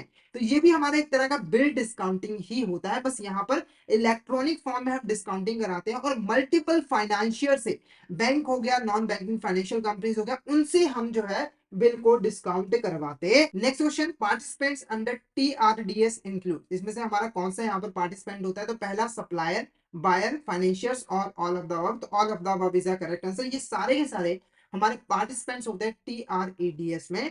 तो अगर मैं यहाँ पर बात करूँ सबसे पहले सप्लायर्स की, तो सप्लायर में हमारे एमएसएमई आ जाते हैं जो गुड्स और सर्विसेज को सप्लाई करते हैं। बायर्स के अंदर हमारे कॉर्पोरेट्स आ जाते हैं, गवर्नमेंट्स आ जाती हैं, कोई भी पब्लिक मतलब पब्लिक सेक्टर डिपार्टमेंट आ जाता है जो कि यहाँ पर खरीदारी करता है। फाइनेंशियल के अंदर हमारे बैंक्स और जो एनबीएफसी फैक्टर्स होते हैं वो आ जाते हैं। फाइनेंशियल मतलब जो लोन प्रोवाइड करते हैं। ठीक है, ये सप्लायर हो गए, ये बायर हो गए और ये फाइनेंशियल हो गए जो कि बिल्स रिसीवेबल के अगेंस्ट फंड प्रोवाइड करते हैं हमारी बैंक्स को, सॉरी एमएस। नेक्स्ट क्वेश्चन हमारा क्या है, dash is a working capital facility, is a type of credit facility provided by banks to business to meet their short term financing need without actually disburse। यानी कि एक ऐसी working capital facility जिसके अंदर एक बैंक क्रेडिट फैसिलिटी प्रोवाइड करता है businesses को ताकि वो अपनी शॉर्ट टर्म फाइनेंसिंग नीड्स को फुलफिल करे, पर इस फैसिलिटी के अंदर जो बैंक है वो एक्चुअली में फंड्स डिसबर्स नहीं करता, यानी कि एक्चुअली में फंड्स ट्रांसफर नहीं करता बिजनेस को। पहला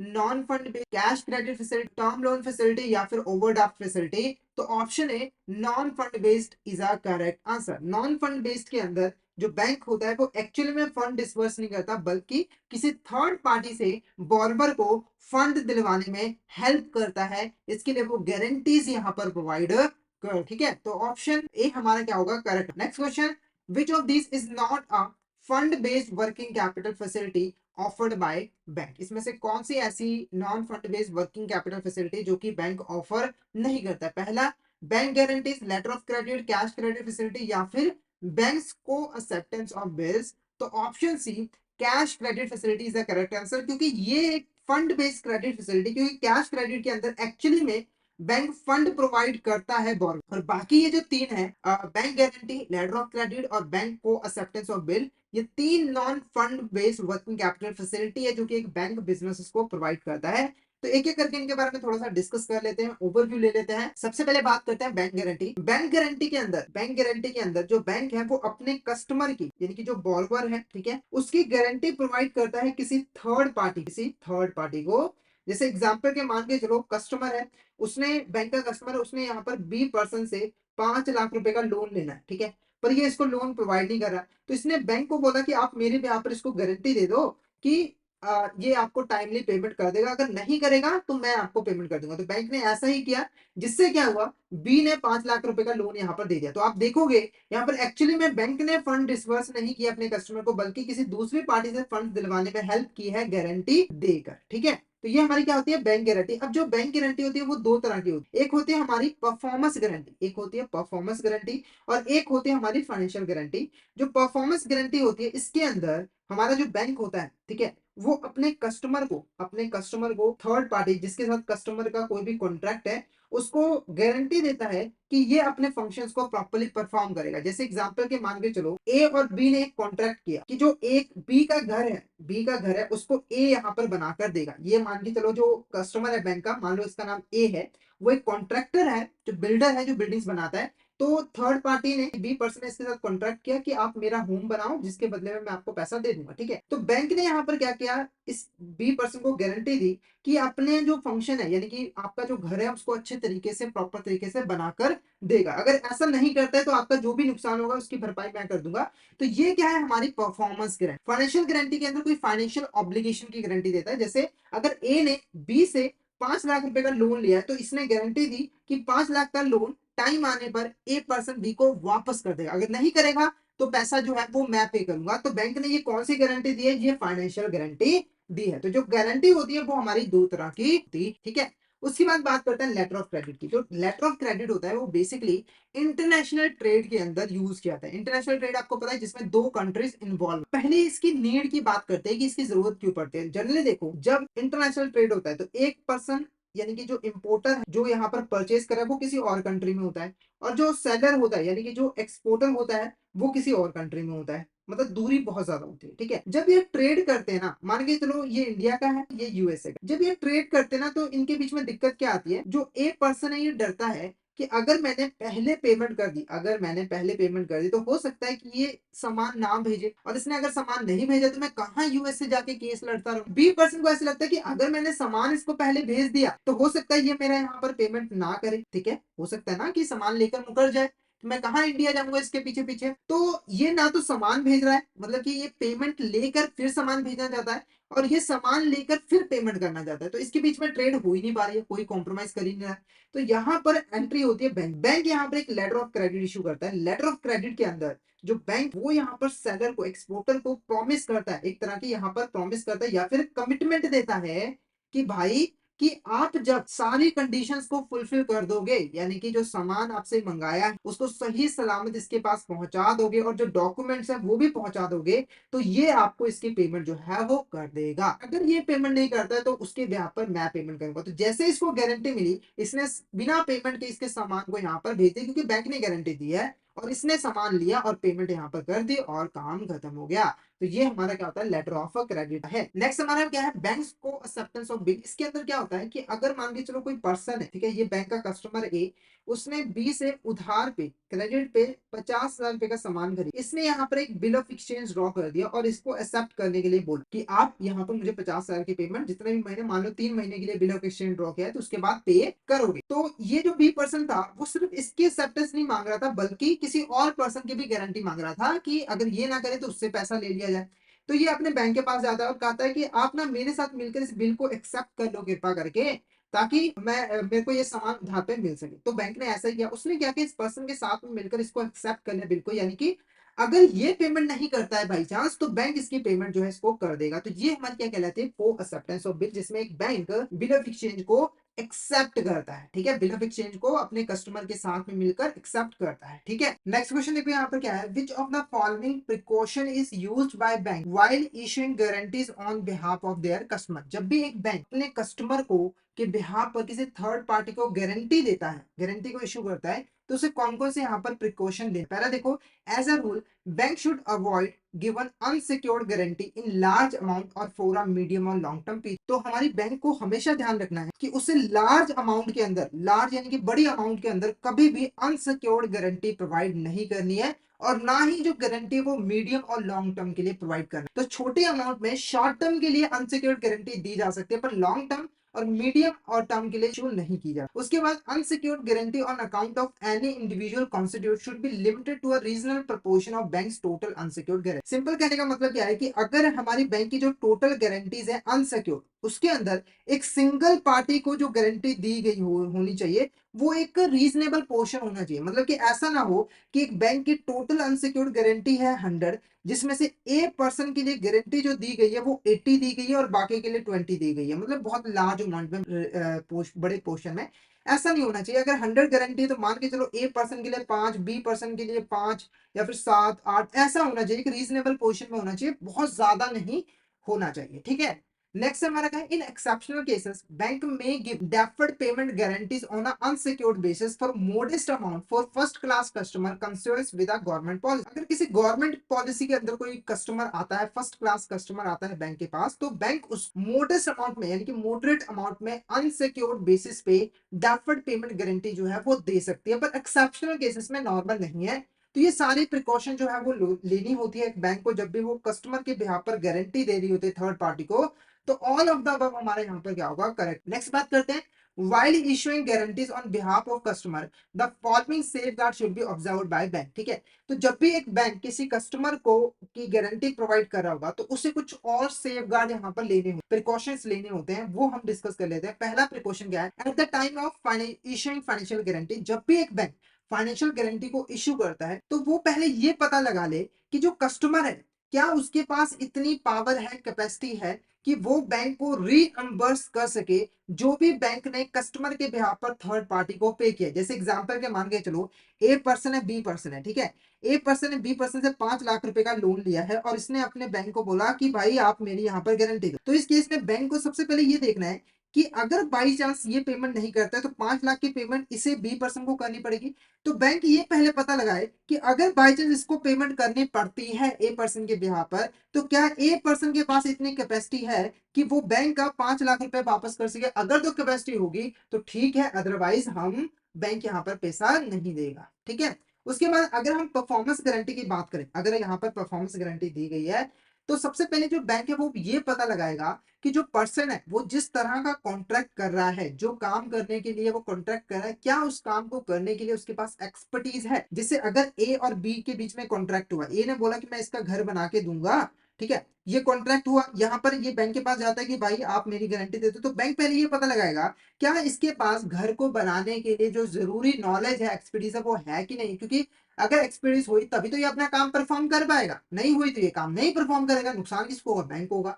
तो ये पता लगाना जरूरी है। साथ के साथ कोई भी ऐसा पर्सन जिसने बैंक के पास कोई भी क्रेडिट फैसिलिटी नहीं ली हुई है, उसको गारंटी इशू करने से बैंक जो है वो परहेज करेगा, मतलब कि उसको गारंटी प्रोवाइड नहीं करेगा। तो ये कुछ सेफगार्ड है जो कि लेने जरूरी होते हैं जब भी एक बैंक गारंटी इशू करता है अपने कस्टमर को। नेक्स्ट क्वेश्चन देखो, which of this is not a safeguard advised by RBI for को एक्सेप्टेंस ऑफ बिल। यानी कि जब एक बैंक को एक्सेप्टेंस करता है बिल, तो इसमें से कौन सा ऐसा सेफगार्ड है जो कि आरबीआई एडवाइस नहीं करता है बैंक। तो पहली एडवाइस देखो क्या है, while sanctioning co acceptance limit to their customer the need therefore should be a state such as limit should be extended only to those customer who enjoy other limits with the bank. Simple कहने का मतलब है, कोई ऐसा customer जिसने already bank के पास कोई credit ली हुई है, सिर्फ और सिर्फ उसको ही को एक्सेप्टेंस की फैसिलिटी दी जाएगी और किसी को नहीं। अगर एक पर्सन है जिसने बैंक के पास पहले कभी कोई क्रेडिट फैसिलिटी ली है, तो उसको को एक्सेप्टेंस लिमिट नहीं। उसके बाद ओनली जेन्युइन ट्रेड बिल्स को accepted and the bank should ensure that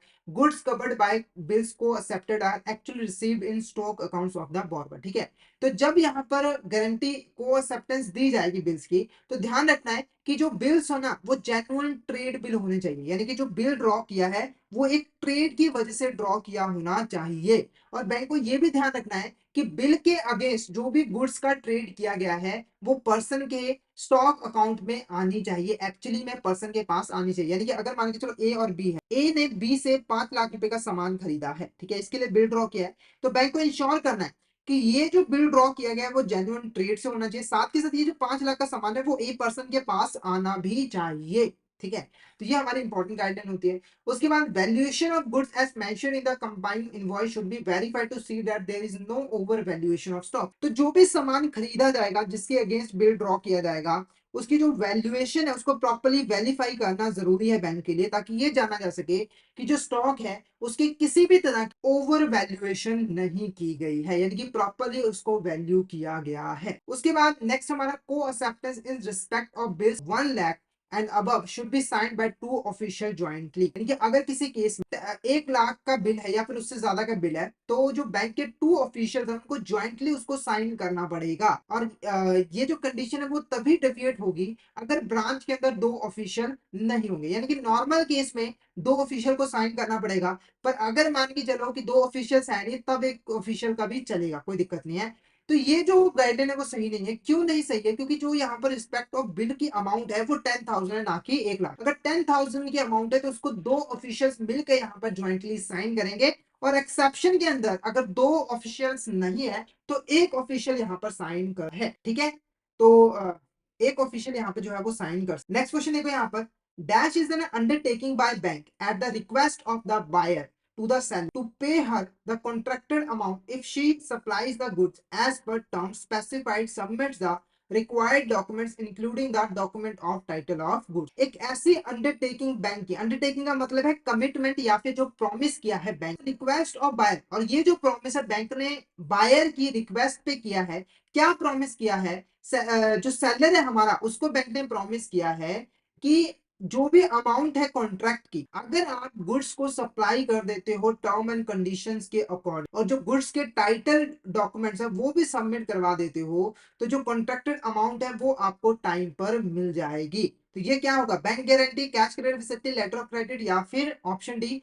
तो option C letter of credit is a correct, letter of credit is a correct answer. तो इसमें बेसिकली क्या हो रहा है, जो बैंक है वो बायर के बिहाफ पर सेलर को गारंटी दे रहा है कि अगर आप सही तरीके से जो गुड्स है उनको डिलीवर कर दोगे, डॉक्यूमेंट्स डिलीवर कर दोगे, तो आपको जो कॉन्ट्रैक्टेड अमाउंट है वो मिल जाएगी। अगर बायर नहीं देता है तो उस केस में मैं आपको अमाउंट दूंगा। ठीक है, नेक्स्ट क्वेश्चन देखो यहाँ पर, which of this statement is correct regarding commercial paper. इसमें से कौन सी ऐसी स्टेटमेंट है जो कि कमर्शियल पेपर के रिगार्डिंग करेक्ट है? पहला, it enabling highly rated corporate borrower to diversify their short term sources और शॉर्ट टर्म। ठीक है, तो ये स्टेटमेंट बिल्कुल करेक्ट। कमर्शियल पेपर बेसिकली कुछ शॉर्ट टर्म फाइनेंशियल इंस्ट्रूमेंट होते हैं जिनका यूज करके जो कंपनीज होती है वो शॉर्ट टर्म के लिए जो है वो बॉर्विंग कर सकती है। और जो कमर्शियल बॉर्विंग्स, जो कमर्शियल पेपर्स होते हैं वो हाईली रेटेड कॉर्पोरेट्स, यानी कि जो बहुत सेफ होते हैं, सिर्फ वही यहाँ पर यूज कर सकते हैं। तो ये स्टेटमेंट बिल्कुल करेक्ट है। उसके बाद, it was introduce in India 1990 and it shall B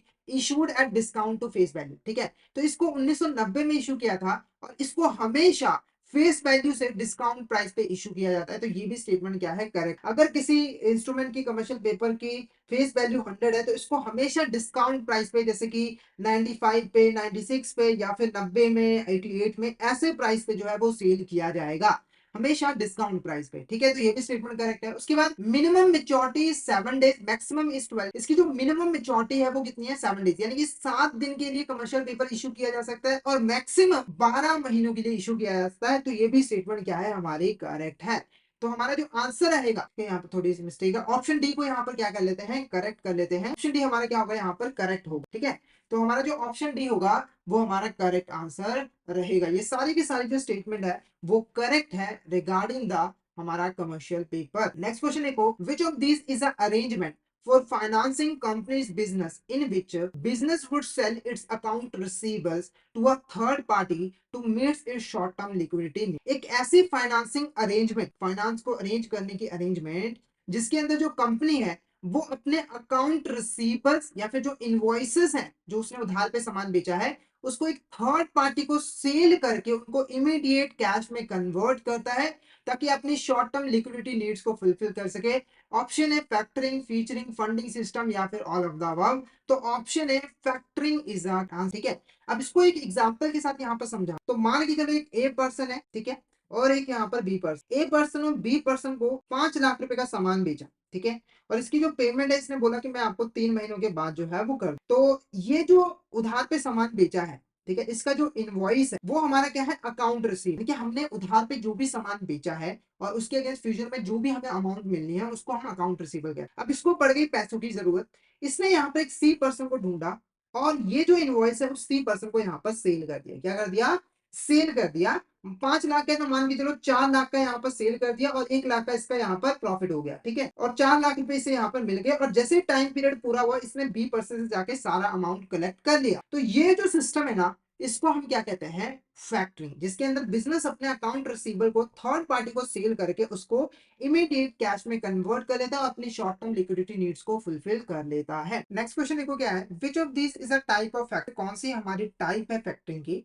पहला देखो recourse fact, non fact, domestic fact या फिर इंटरनेशनल फैक्टरिंग। तो ऑप्शन डी है हमारा करेक्ट। चारों के चारों टाइप्स होती है हमारी फैक्ट। अब ये होते क्या है तो एक एक करके इनके बारे में डिस्कस कर लेते हैं। पहला देखो क्या है, रिकोर्स फैक्ट। रिकोर्स फैक्टरिंग के जो बैड डेट का रिस्क होता है वो हमारा सेलर उठाता है। कौन उठाता है, सेलर उठाता है। तो हमारी जो फैक्टरिंग होती है इसमें 3 पार्टीज इन्वॉल्व होती है। एक होता है सेलर जिसने उधार पे सामान बेचा होता है, एक होता है बायर जिसने उधार पे सामान खरीदा होता है, और एक होता है फैक्टर जो कि सेलर को उसके इनवॉइसेस के अगेंस्ट इमीडिएट पेमेंट जो है वो कर देता है, ठीक है। तो देखो सेलर ने इसको सेल कर दिया अपने इनवॉइसेस, बाद में फैक्टर को पैसा किससे कलेक्ट करना होता है, बायर को। किसी केस में अगर देखो बायर ने कर दिया डिफॉल्ट यानी कि उसने पैसे नहीं दिए तो अब क्या, तो अगर तो वो रिकोर्स फैक्टरिंग है तो उस केस में जो फैक्टर अपना सारा का सारा पैसा जो है वो सेलर से यानी कि जो क्लाइंट है उससे रिसीव कर, ठीक है। अब जो नॉन रिकोर्स फैक्टरिंग होता है ये इसका बिल्कुल ऑपोजिट होता है। यहाँ पर जो बैड डेट का रिस्क होता है वो फैक्टर उठा, यानी कि सेलर ने जैसे ही फैक्टर को इनवॉइसेस सेल कर दिया है इसका काम खत्म। आगे पैसा कलेक्ट करना किसकी जिम्मेवारी है, फैक्टर की। वो बायर से पैसा कलेक्ट करेगा। अगर बायर डिफॉल्ट कर देगा तो जो लॉस होगा वो भी हमारा किसका होगा, फैक्टर का ही होगा, सेलर से वो पैसा नहीं। डोमेस्टिक फैक्टरिंग के अंदर हमारी जो पार्टीज होती हैं फैक्टरिंग की वो सारी की सारी एक ही कंट्री के अंदर होती है। जैसे सेलर और बायर हमारे इंडिया के ही हैं तो इस केस में ये जो फैक्टरिंग की जाएगी वो हमारा डोमेस्टिक फैक्टर। इंटरनेशनल फैक्टरिंग के अंदर हमारा जो बायर और सेलर होता है वो 2 डिफरेंट कंट्री से बिलोंग करते हैं, जैसे कि ये यूएसए से है सेलर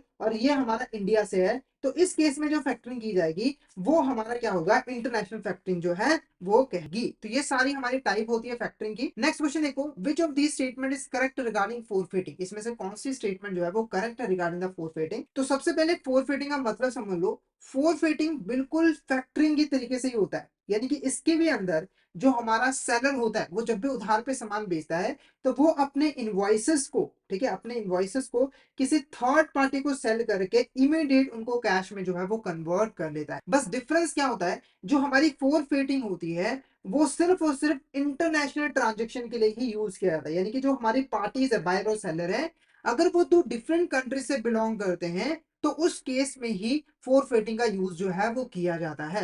तो फोरफिटिंग के अंदर जो हमारा एक्सपोर्टर होता है जो उधार पे सामान बेचता है वो यहाँ पर जो है फैक्टरिंग फोरफिटिंग जो है वो करवाता है, यानी कि अपने इनवॉइसेस को थर्ड पार्टी को सेल करके उसको इमीडिएट कैश में कन्वर्ट करवा देता है।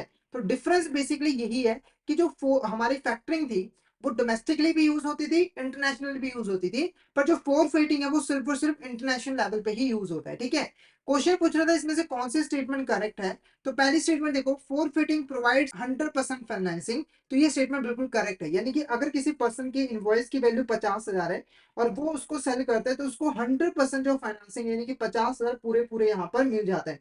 पर फैक्टरिंग के केस में आपको मैक्सिमम 80% ही यहाँ पर मिल पाता था, तो ये स्टेटमेंट बिल्कुल करेक्ट है। उसके बाद फोर्थ वेटिंग है जनरली विद रिकोर्स फैसिलिटी, तो ये स्टेटमेंट क्या है, गलत है। क्यों गलत है? जो फोर्थ वेटिंग है ना वो हमारा हमेशा नॉन रिकोर्स होता है, यानी कि बैड डेट का जो रिस्क होता है वो फैक्टर ही उठाता है। अब फोरफिटिंग के केस में हमारा फोरफिटर होता है, जैसे फैक्टरिंग के केस में फैक्टर होता था, फोरफिटिंग के केस में जो थर्ड पार्टी होता है उसको हम फोरफिटर कहते हैं। ठीक है, तो ये थोड़ा सा डिफरेंस है। उसके बाद exporter will be freed from management of the receivers, तो जैसे ही वो अपने इनवॉइसेस को सेल करता है, जो हमारे इनवॉइसेस उसकी मैनेजमेंट का जो काम होता है वो किसके पास चले जाता है, फोरफिटर के पास चला जाता है, और जो एक्सपोर्टर वो इस काम से फ्री हो जाता है। तो ये स्टेटमेंट बिल्कुल करेक्ट है। फोरफिटिंग इंक्रीजेस ट्रेड अपॉर्चुनिटी, तो ये भी स्टेटमेंट करेक्ट है, क्योंकि जब हम फोरफिटिंग का यूज करते हैं तो जो एक्सपोर्टर है उसको इमीडिएट फाइनेंस मिल जाता है और वो आगे भी उधार पे सामान बेचने के लिए रेडी होता है, और उधार बेचने पर भी उसे फंड्स की कमी नहीं होती है। तो हमारा जो यहाँ पर ऑप्शन है फर्स्ट, थर्ड एंड फोर्थ, ये हमारा करेक्ट है, क्योंकि पहला, तीसरा और चौथा ये स्टेटमेंट हमारी करेक्ट है, पर जो सेकंड स्टेटमेंट है ये हमारी क्या है, रॉन्ग। नेक्स्ट क्वेश्चन देखो हमारा, what decision has RBI made regarding the export receivers based on recommendation by the technical committee facilities and services to exporter. ठीक है, तो हमारे यहाँ पर एक कमेटी थी जिसका नाम है technical committee on facilities and service to the other exporter. उसने आरबीआई को कुछ इंपॉर्टेंट रिकमेंडेशन दी थी, जिसके ऊपर आरबीआई ने एक इंपॉर्टेंट डिसीजन लिया था। तो क्वेश्चन पूछ रहा है कि वो डिसीजन क्या था। तो ऑप्शन ए कह रहा है RBI has decided to prohibit AD banks, AD bank का मतलब है ऑथराइज्ड डीलर, ठीक है, banks from factoring export receivers, यानी कि आरबीआई ने एडी बैंक्स को के ऊपर प्रोहिबिशन लगा दी थी कि वो यहाँ पर एक्सपोर्ट रिसीवर्स को फैक्टरिंग नहीं कर सकते हैं, यानी कि वो इनवॉइसेस के अगेंस्ट फंड्स प्रोवाइड नहीं कर सकते हैं। या फिर RBI has decided to permit AD banks to factor export receivers on recourses basis, तो जो आरबीआई है उसने डिसाइड किया था कि जो एडी बैंक है उसको परमिशन दे देनी है पूरी कि वो यहाँ पर एक्सपोर्ट रिसीवर्स को नॉन रिकोर्स बेसिस पे फैक्टर कर सकता है, यानी कि नॉन रिकोर्स बेसिस पे वो इनवॉइसेस को खरीद के उसके अगेंस्ट फंड प्रोवाइड कर सकता है। या फिर RBI has decided to restrict AD banks from providing any financial services to exporter, तो आरबीआई ने एडी बैंक्स को के ऊपर क्लियर रिस्ट्रिक्शन लगा दी थी कि वो यहाँ पर एक्सपोर्टरों की तरह की फाइनेंशियल सर्विस प्रोवाइड नहीं कर सकते हैं।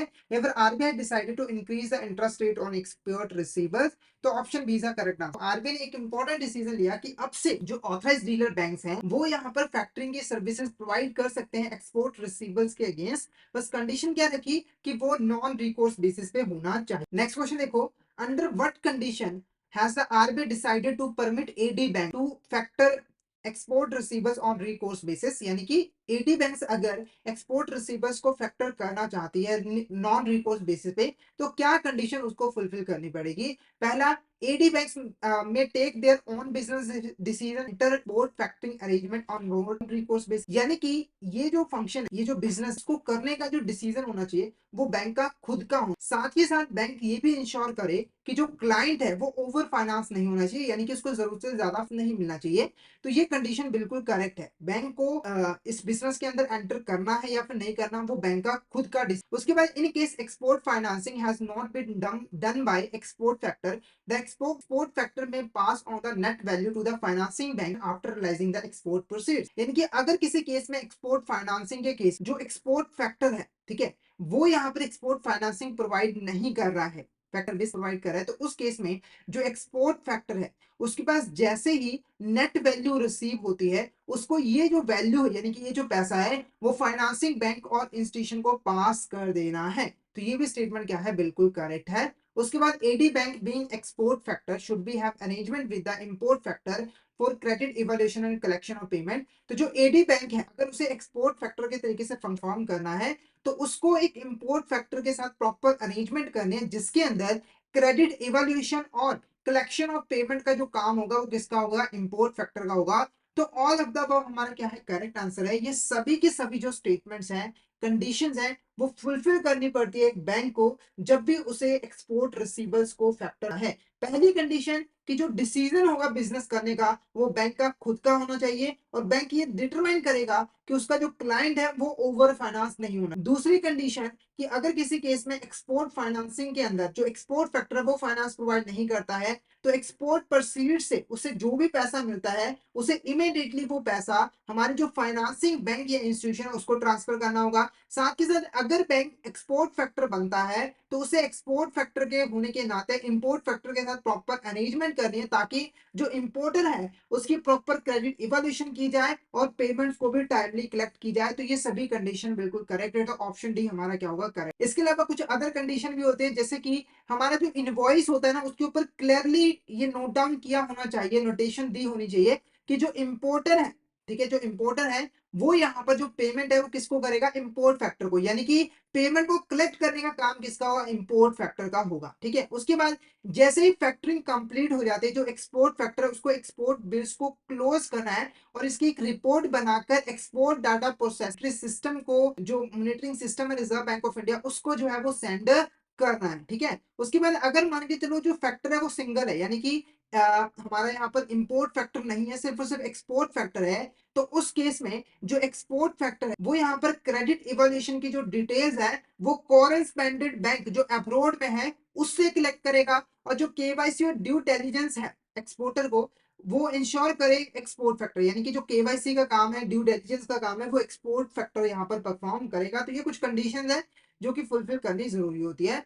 नेक्स्ट क्वेश्चन देखो, which of this statement is correct regarding the framework RBI established for resident importer to raise trade credit in rupees after entering into loan agreement with overseas lenders। ठीक है, तो RBI ने एक framework बनाया है जिसके अंदर जो रेजिडेंट इंपोर्टर है इंडिया का वो यहाँ पर ट्रेड क्रेडिट को रेज कर सकता है इंडियन रुपीज में, जिसके लिए उसे ओवरसीज लेंडर के साथ एक लोन एग्रीमेंट जो है वो करना होगा। तो उसके रिगार्डिंग कौन सी स्टेटमेंट करेक्ट है, पहला, trade credit can be raise for import of all items permissible under the extend foreign trade policy, यानी कि जो ट्रेड क्रेडिट है वो सभी तरह के आइटम्स के लिए जो कि फॉरेन ट्रेड पॉलिसी के अंदर परमिसिबल है उसके लिए रेज किया जा सकता है। तो ये स्टेटमेंट बिल्कुल करेक्ट है। उसके बाद trade credit period for import of non capital goods can be up to 1 year from the date of shipment और up to the operating cycle whichever is lower, यानी कि जो नॉन कैपिटल गुड्स है उनके लिए जो trade credit है वो मैक्सिमम 1 साल या फिर उसका जो ऑपरेटिंग साइकिल है उन दोनों में से जो भी कम होगा उसके लिए ही रेज किया जा सकता है। या फिर trade credit period for import of capital goods can be up to 5 years from the date of shipment, यानी कि जो कैपिटल गुड्स है उनका जो इंपोर्ट है वो इंपोर्ट अगर करती है तो उसके लिए जो ट्रेड क्रेडिट है वो मैक्सिमम 5 सालों के लिए रेज किया जा सकता है। तो ऑल ऑफ द अबव हमारा यहाँ पर क्या होगा, करेक्ट आंसर होगा। ये सभी की सभी स्टेटमेंट बिल्कुल करेक्ट है। तो यहाँ पर जो हमारा आज का चैप्टर है वो ओवर होता है। तो आई होप आपको यहाँ पर वर्किंग कैपिटल के बारे में अच्छे से क्लियर हो गया होगा, उससे रिलेटेड जितने क्वेश्चन हमने किए वो अच्छे से क्लियर हो गए होंगे। अगर आप इस तरह का डाउट आता है तो आप चैट बॉक्स करके पूछ सकते हो, और अगर आपको क्लियर हो गया तो फटाफट से एक बार चैट बॉक्स में मैसेज करके जरूर बता दीजिए ताकि मुझे भी पता लग सके कि आप क्लियर हो गया है। और अगर आप ईबीएम सब्जेक्ट की प्रिपरेशन करना चाहते हो तो फटाफट से हमारे कोर्स में एनरोल कर लीजिए, जिसके अंदर हम आपको प्रोवाइड करवाते हैं क्वेश्चन वीडियोस जो कि हमारे हिंदी और इंग्लिश लैंग्वेज में अवेलेबल होते हैं। इसी के साथ हम आपको mock test, mega mock test भी प्रोवाइड करते हैं जिनकी हेल्प से आप इजीली रिवीजन कर सकते हो। और ये जो हमारी लाइव क्लासेस होती हैं वो आपको रिकॉर्डेड फॉर्म में भी मिल जाती है। तो अगर आप सिस्टमैटिक वे में एबीएम सब्जेक्ट की प्रिपरेशन करना चाहते हो तो फटाफट से हमारे एनरोल कर लीजिए। हमारे जो कोर्सेज हैं वो इजीली एक्सेसिबल है। अगर आप एक एंड्रॉइड यूजर हो तो IIBF learning centre application download कर लीजिए गूगल प्ले स्टोर से, और अगर आप एक आईएएस यूजर हो तो माई इंस्टीट्यूट ऐप डाउनलोड कर लीजिए ऐप स्टोर से, और वहां पे आपको कोड यूज करना है जीईजी के। तो फटाफट से इन एप्लीकेशन को डाउनलोड कर लीजिए, हमारे इसमें एनरोल कर लीजिए। और अगर आप अभी हमारे कोर्स में एनरोल करते हो तो आपको लगभग 82% का ऑफ मिल जाता है हमारे कोर्सेज पे, जिसके लिए आपको कूपन कोड यूज करना है आशीष। तो फटाफट से इस कूपन कोड का यूज करके हमारे कोर्स में एनरोल कर लीजिए, और हमारे टेलीग्राम चैनल को भी जरूर ज्वाइन कर लीजिए। एग्जाम से रिलेटेड, क्लासेस से रिलेटेड जितने भी इंपॉर्टेंट अपडेट्स हैं वो डालते रहते हैं, और अगर आपको भी किसी भी तरह की क्वेरी आती है तो आप इस चैनल पे हमें मैसेज कर सकते हो। तो फटाफट से हमारे टेलीग्राम चैनल को ज्वाइन कर लीजिए ताकि कोई इंपॉर्टेंट अपडेट आपसे मिस ना हो जाए। इसका लिंक आपको वीडियो के डिस्क्रिप्शन बॉक्स में मिल जाए। तो आज के लिए इतना ही। अगर सेशन अच्छा लगा हो तो सेशन को लाइक कर देना, हमारे चैनल को सब्सक्राइब कर देना, और शेयर जरूर कर देना अपने फ्रेंड्स के साथ, कलीग्स के साथ, ताकि वो भी सेशन फिट ले। Thank you so much everyone, मिलते हैं नेक्स्ट क्लास में।